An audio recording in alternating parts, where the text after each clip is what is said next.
Hello everyone, welcome to the Blue Cube YouTube channel. In this video, we will learn how to use the 3D camera track. First, I select the video and place it on the timeline.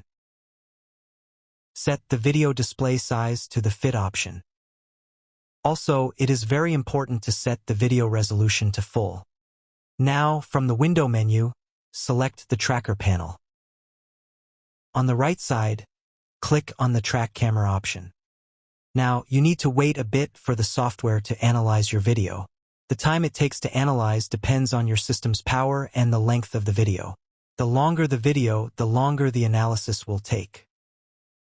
After the analysis is complete, colored points will appear on the video.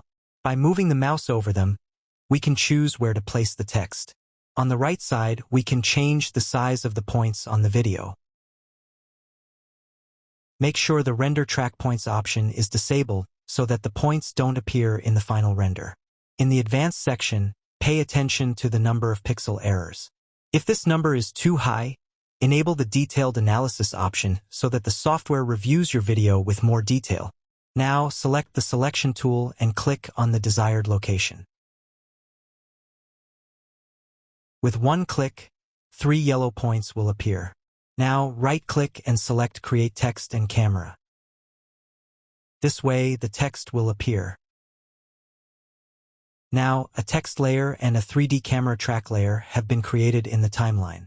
I select the text layer, and I can place the text in the desired location. I can also rotate the text or move it backward or forward. In the text panel, it is possible to change the text color.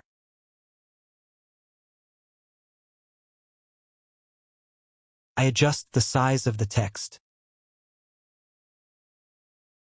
I can enable the stroke. I select the text tool and write new text. Again, I adjust its size. By selecting the text layer and pressing the S key on the keyboard, we can also change the text size from here. By pressing the P key, we can adjust the text position. By pressing the R key, we can rotate the text in different directions. After setting up the text, I press the space key on the keyboard to see the final result.